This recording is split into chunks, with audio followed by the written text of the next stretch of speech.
So the idea that human beings are created and were placed in a situation where they're going to struggle, they're going to have to deal with very difficult circumstances, very difficult situations, and even people. They're going to have to deal with that, is part of life. And that has nothing to do with, if you had more iman, you wouldn't have these problems. It doesn't work that way. As a matter of fact, the higher your iman, people assume the higher your iman, the problems are going to go away. No, the higher your iman, something else. And that something else is what I hope to explain to you today. To put it as an image, Allah created us and He put us inside of a storm. Okay, like imagine a storm in the ocean. You're in a storm. And the waves are turbulent and you've got your little boat, etc. And you're constantly worried about sinking. And you're worried about those who are sinking next to you. But Allah Azza wa Jal, what does the faith do? It gives you the strength and it gives you the ability to go through the storm, to navigate the storm. It doesn't mean you don't get wet. It doesn't mean sometimes the boat almost doesn't tip over. But you now have the ability to go through it and survive the storm. You see, that's the purpose of our faith. Is not to get rid of the problem, but to actually strengthen us so we can go through the problem. One of the most powerful examples of that, and actually before I get into that example, because really at the heart of all of this khutbah today is one phrase from one ayah from Surah Fussilat, and I'll get to that at the end.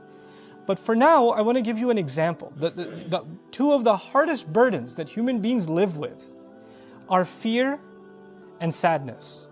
Fear and grief. Those are the two heaviest burdens that human beings live with in this life. As a matter of fact, when Allah sent Adam alayhi salam to the earth, He told him that when He gives His guidance, فَمَنْ تَبِعَ هُدَايَ فَلَا خَوْفٌ عَلَيْهِمْ وَلَا هُمْ يَحْزَنُونَ. Whoever follows my guidance, they're going to be able to combat fear and sadness, essentially. In other words, Allah knew that in the story of humanity from Adam alayhi salam to the last human being that's going to walk on this earth, every one of them is going to have to struggle with fear and they're going to have to struggle with sadness. Now what are these two things? Fear is about what's going to happen in the future. Fear is about, am I going to lose my job? Is what's going to happen to mom? What's going to happen to my family? What are they going to say?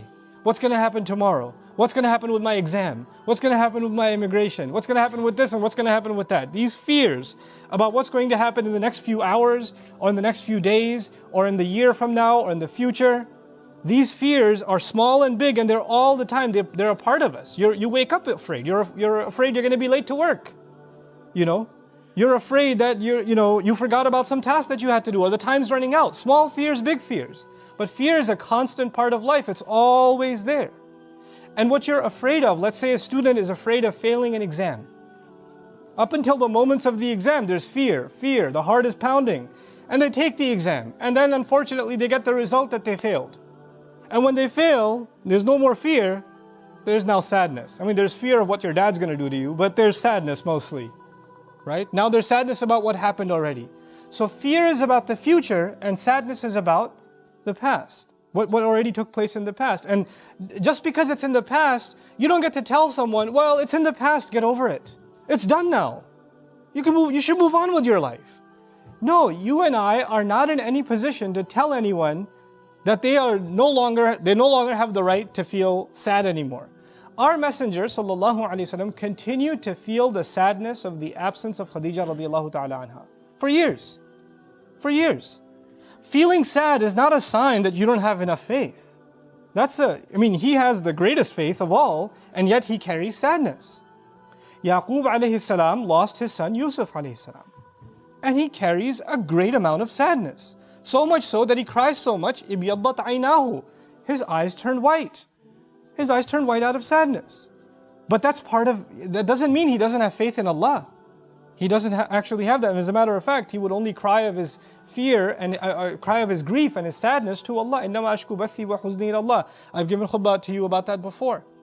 But today I want to talk to you about an extreme case of fear and sadness first. And that's the mother of Musa alayhi salam. I can't think of a more extreme case of a woman who had to do something so incredibly unthinkable. She knows that any minute from now, soldiers are going to break her door and they're going to kill her baby in front of her own eyes. For a mother to imagine the murder of her own newborn baby. Unthinkable. And the only idea she had that Allah put in her is you need to put your child in a basket and put that basket, alqihi fil yam, throw it into the river. It's not even nicely, gently put it into the river. Ilqa is to throw. Now when you throw something in a river, the river is moving water. When you throw something in a river, it can flip. It's also the case that a basket may not necessarily float. It may get water inside. It may hit a rock. There are animals inside the water. There are all kinds of things. As a matter of fact, when I used to teach the story a long time ago, I used to give the example, when you see a child go even 2 feet near a swimming pool, not even the deep end, the shallow end, a mother will go crazy. She'll drop everything and push people out of the way and grab her baby.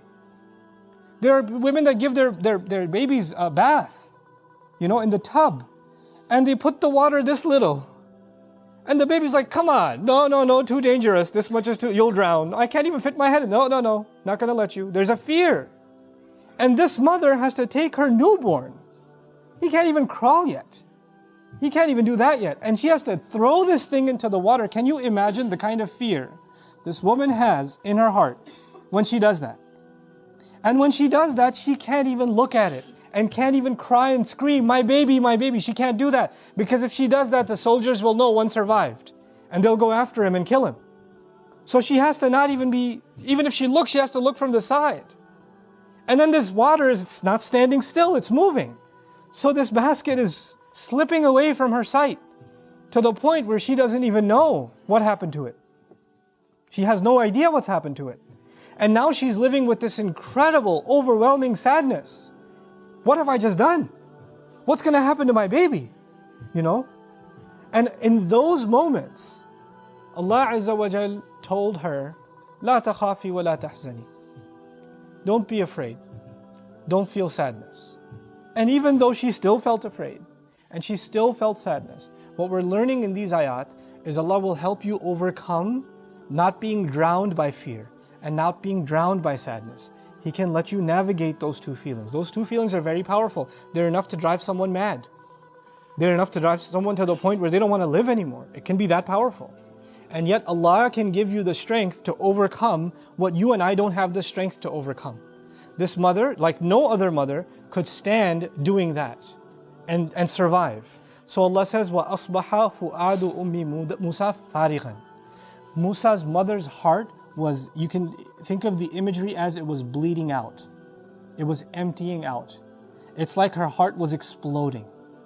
إِن كَادَتْ لَتُبْدِي بِهِ. She was on the verge of just screaming out, that's my baby, I want my baby back.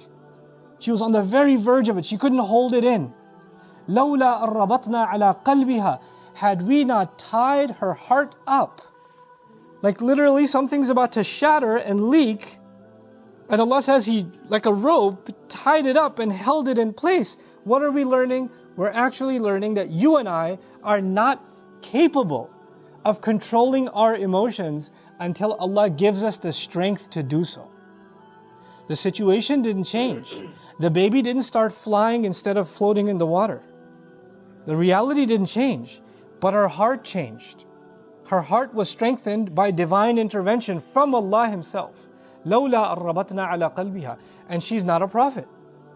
What we're learning in these ayat is that Allah will give you and me a strength to our hearts that we'll be able to overcome the most powerful fear and the most powerful sadness, the deepest kind of sadness. He'll make us strong enough, not that those things will go away, but you'll be strong enough to go through it. You won't collapse. Your heart won't fall apart. And He says all of this, لِتَكُونَ مِنَ الْمُؤْمِنِينَ, so she may be from those who truly believe. She could truly hold on to faith. She won't ever accept that my baby drowned. She won't accept that. She'll hold on to her faith, she'll hold on to hope. As a matter of fact, in this ayah, for her to be a believer actually is the same as for her to be hopeful.